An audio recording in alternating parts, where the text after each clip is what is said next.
Hi, everyone. Welcome back here to Techstrong TV. Let me introduce you to my next guest. His name is Matthew Andriani. Matthew joins us today from Israel. Matthew, it's great to have you on. Welcome to Techstrong TV. Thank you, Alan. Good to be here. Great to be speaking to you today, and I'm happy to do this interview with you. I'm looking forward to it, actually. For those who want to know, Matthew's the founder, CEO of MazeBolt. But first, let's talk a little bit about you. We were talking off camera, but people want to know who they're talking to. Give our audience a sense of your journey. Thanks, Alan. So I've come through an interesting path. I think I've been, in some of the more legacy companies in Israel, like Checkpoint. Originally, I was there for like 4 years. I then continued. I actually got into image recognition for a little while, which was a long time, more than a decade ago now, where we were identifying images within images. Then kind of the last company I worked at before founding MazeBolt was Radware. Radware is a well-known DDoS mitigation company, right? They were also load balancing, but I think they probably at the time, in around 2010, 2012, had the top mitigation technology in the market. They still have very good technology. And I went there and was part of a transition from a research team, which we pretty much got everything that was security related. Radware was just getting into that security space. And it eventually transitioned into an emergency response team. So it started more as a research team and then transitioned into a fully dedicated emergency response team, kind of from IDS, IPS into full-blown DDoS. There was some malware analysis at the time connected to that. Then it got into a full-blown emergency response team because that started to become the cash cow in the company. And I got an incredible amount of experience in the DDoS space at that time, seeing real attacks. We were responding to some of the best protected organizations in the world. And I was seeing again and again and again, we got involved when the technology didn't automatically block, right? So a customer purchased the Radware product and the attack got through, they were taken down, and then it was our job to come in and make sure that that attack is mitigated in real time. So I was involved with companies at the time like, the largest religious institution in Europe, some of the largest e-commerce companies around like eBay, and, these were just massive organizations leveraging our technology at the time. And, so that's my background. I think seeing all of these successful attacks and looking at how these attacks happened, it always came back to the same thing. Almost every attack that I can remember could have been prevented had the organization known what to block before, because we always came in and were able to mitigate that attack, but the organization had no data to show how that attack would get through if that attack arrived. So these were known attack vectors getting through configured DDoS protection systems, crippling large organizations. And after I saw a couple of hundred of these events, I essentially went and founded MazeBolt pretty much around 2013. Got it. So this is another overnight sensation. Right? Well, I wouldn't say it's overnight. We started off as more of an offensive cyber company dealing with a lot of... So you pivoted a little bit. In 2021, we were dealing with a lot of red team DDoS testing. But other things, we were doing other things too. But very quickly, again, the majority of our business was coming from DDoS testing, from traditional point-in-time red team DDoS testing. And we weren't able to help our customers. So our customers have essentially, over 87% in the BFSI space, banking, financial service industry space. So we've got customers that are banks, insurance companies, credit card, payment processors. So in that industry, downtime isn't an option, very risk averse. We were working with payment processors and credit card companies that were under severe attack, and government that were under severe attack at the time. We were doing the red team testing for them. I'm talking around I don't know, 2016, 2017. And we were really, I don't know if you know how much you know about a red team test, but this is a point in time test that you need a maintenance window. We were convinced we had the best kind of testing at the time. And if we close these issues, we're going to solve their problem. And bam, the customer came down again. What we understood is that we're actually training the teams. Yeah, we found some issues, but how many simulations did we run? We ran maybe 10, 15, 20, 30 simulations over some maintenance window period. And even though we closed those issues, the company came down again, and we realized what we were training the team to do is actually how to handle a damaging attack. We were not really improving their resilience posture. We were improving their human procedural and response handling to a damaging event. That realization took a little bit of time because in order for us to understand that, we had to see that these companies still got damaged once we had done these great red team tests that we thought we had done great. Then we realized, hey, the attack surface is so large, you need to be able to scrutinize all of your defenses and controls on your attack surface. And there wasn't a technology out there to do that. Absolutely. And this was the opportunity. What we understood at the time is that in order to actually mitigate an attack, every single attack we had seen, and the reason for the damage was always because of a configuration issue in the defenses. An organization today cannot have a damaging attack if the defenses are working in DDoS. There is no software vulnerability in DDoS. The vulnerability is in the defense of Akamai, of Amazon, of Radware, Imperva, whoever it is, Cloudflare. They all have the same problem where they've deployed these defenses, but the proof that these defenses work just isn't there. And actually an attacker today in a relatively small environment with just 100 services, enterprise environment, with 100 services running, has a minimum of 15,000 potential attack points. Now, traditional methods couldn't find out if those points would actually work when under attack. That data doesn't exist.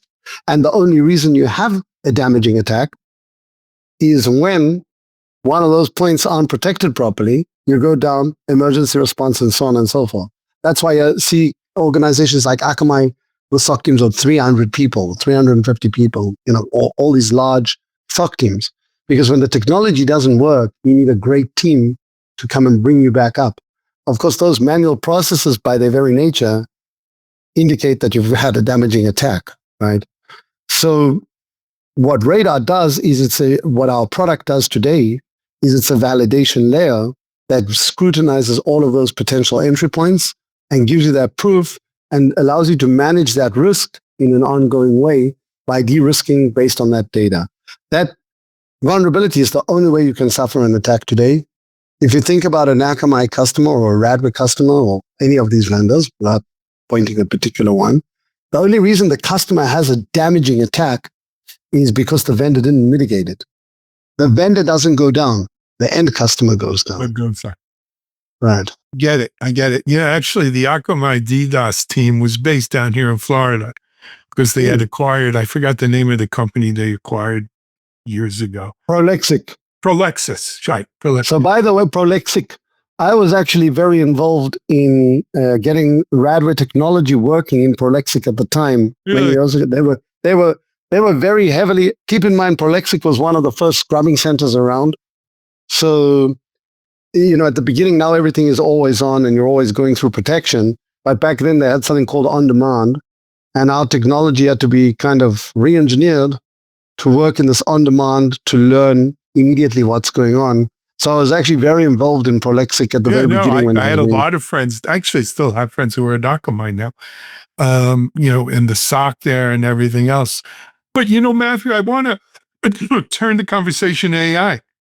AI's kind of really blown up on both sides of this issue, right? The bad guys are using AI to do better DDoS attacks, more targeted, that they don't need to take over 50 million bots or zombie machines or IoT devices, right, to flood.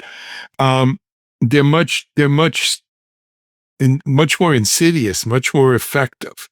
At the same time, And this is the story in AI, the two-edged sword, right? The promise of using it to help us defend against DDoS attacks is there as well. Mhm. How's this playing out for your company and what you guys are doing?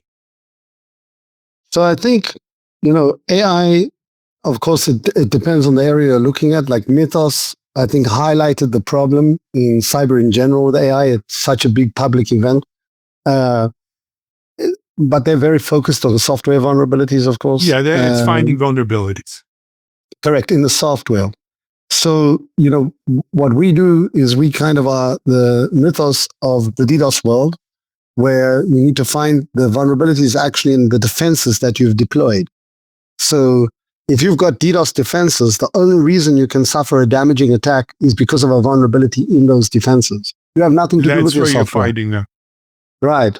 So we've got well over 1 million data points to date of how all these vendors are actually protecting their customers in the wild. We're able to understand how to best find those in your large attack surface as quickly as possible in order to get you the relevant data to start patching those problems in your defenses. And I think the thing, AI in the DDoS world, of course, in the world in general, AI has transformed everything, whether it's your marketing, just everything as a company. But in the DDoS world, I think what it's really changed, the fundamental problem hasn't changed. You don't have visibility on your defenses. You don't know if your defense works. You've got no proof to show that your defense will work. Now that basic problem hasn't changed. What has changed is we see roughly a 37% on average gap in your configuration, meaning 37% of the attacks we will launch will get through your configurations. Now that's 1 in 3 attacks randomly launched, and I'm going to get through. Now, if you've got AI, I would split AI into 2 clear categories. You've got AI orchestration and you've got AI generation. So you've got generated attacks and you've got orchestrated attacks. Orchestrated means I'm a bad guy. If we look at it from the bad guy side, I go attack an organization, a small bank. I go attack an e-commerce. I go and I do my attacks with my botnet. I have a model learning what I'm doing, how I'm attacking, when it's working, when it doesn't work. My model's getting trained. When I've trained the model on the method and how my approach to attacking an organization is working, my model now starts to learn in terms of the orchestration, the coordination of how this is working to succeed. So now, instead of me clicking attack with that group, try this, try that, check monitoring, whatever, as an attacker, my model's learned enough to pick a target, push play, and the AI is going to be very effective in getting through there now and going to get creative with taking your organization down with known attack vectors. I don't need an AI-generated attack vector because there's a huge vulnerability already in your defense today that you probably haven't closed if you're not using a product like Radar. Got it. So now when you bring AI generated into the picture, now you as an organization, as a bank, as an insurance company, as a payment processor, e-commerce, whatever you are, you're now purchasing a whole lot of new AI defense, right? You've now bought from Cloudflare or from Radware, the new greatest shiny tool of AI defenses. Now, you've got to be able to show that those defenses work. How are you going to show that they work? You've got a model that, don't worry, AI will know, well, if it knows everything, that means you'll never have another attack again, right? It will just stop everything. Of course, we know that that's far from what happens in reality. What we're now doing with Vector AI is we're generating an attack, true generation. Generating means that right now, just before my attack, it didn't exist, and now a brand new attack exists, and I'm launching it against your target. You've now deployed AI defenses. Will those AI defenses have the capability and be fine-tuned to stop that attack on that target? This is the data we'll be providing to you, to your vendor. Keep in mind, for the vendors, this is also useful if you've got AI-enabled defenses. Every AI model needs to learn. Well, where do they get that vulnerability data from?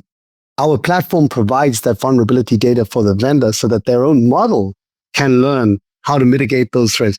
Because the core of our technology, we didn't really touch on this, is we're a patented technology that we can launch a DDoS attack against an organization without disrupting the target we're attacking. That's the core of our patent.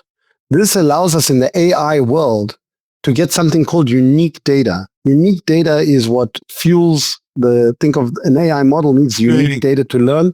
Right, for the training, exactly. And we're the only company today that has unique data on vulnerabilities in DDoS because we're per environment. A DDoS vulnerability is per environment. I can have the exact same known attack vector in one environment blocked by a mitigation vendor, the exact same one in another one not blocked. Why? Because it needs to be tuned and fitted. That data that we generate allows those AI models to work much better for that particular environment. Got it. Matthew, we're about out of time. I got to get some stuff done here. People who want to find out more about Radar, where do they go? Go to MazeBolt.com. You can contact us. There's many ways to contact us through chat, through an email. We've got an AI bot that will answer any of the questions that you might have about validating, proving your defense's work, getting the reports for your regulators, for your executives. You can come and learn about Radar, how it gives you that layer of validation that your defenses are actually working, and make sure that you get that information before an event actually happens. And you mentioned you work a lot with banking, finance, that kind of stuff. But really, anybody who's a high-profile target for DDoS, this is something they should be considering. Of course. Anyone that's a high transactional environment that they can't afford to be down, you need a validation layer checking your defenses. Otherwise, you've got a high chance of going down when you are targeted. I love it. Matthew, thanks for coming here on Techstrong TV. Come back and visit us again. Will you be a black hat? Yes, I will be. We'll be there. We'll be there doing videos. Maybe we'll see you in person. Excellent, Alan. Good speaking to you. Matthew, thank you for joining us here on Techstrong TV. Hey guys, just so you know, Matthew Andriani, founder and CEO of MazeBolt, here on Techstrong TV. You go to MazeBolt.com. Radar's the product. Check it out. We're going to take a break. We'll be back in just a minute.